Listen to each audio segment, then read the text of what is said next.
টিউলিপের দেশ হিসেবে খ্যাত ইউরোপের ছোট্ট দেশ নেদারল্যান্ডস তার বৈচিত্র্যময় সংস্কৃতি, উদার সমাজ ব্যবস্থা ও ব্যস্ত নাগরিক জীবনের জন্য পরিচিত। কিন্তু এর ভেতরে আরেকটি গল্প আছে, মুসলিমদের জীবনযাত্রার গল্প, তাদের সংগ্রাম ও উৎসবের গল্প। এখানে ইউরোপের নানা সংস্কৃতির মানুষ বসবাস করে, আর তারই মধ্যে রয়েছে প্রায় 8.5 লক্ষ মুসলিম।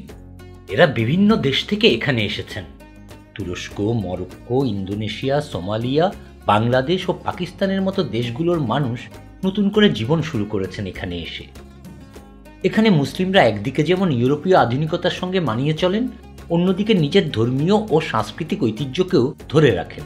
নেদারল্যান্ডসে রমজান মাস আসে এক শান্ত আমেজ নিয়ে। এখানকার মুসলিমরা রোজা রাখেন, শান্ত ও নিবেদিত প্রাণে পরম করুণাময়ের ইবাদত করেন। রমজান মাসে ঐতিহ্যবাহী ডাচ খাবারেও লাগে হালাল ছোঁয়া। কেউ ইফতার করে হালাল হেরিং স্যান্ডউইচ, কেউ বা গাউডা চিজের সঙ্গে রুটি দিয়ে। মরক্কানরা হারিরা স্যুপ আর মিষ্টি চা দিয়ে রোজা ভাঙে। তুর্কিরা মাংস, রুটি আর বাকলাভা দিয়ে ইফতার সারে। আর বাংলাদেশীয় দক্ষিণ এশীয়রা ছোলা, পেঁয়াজু, জিলাপি ও বিরিয়ানি দিয়ে ইফতারের আয়োজন করে।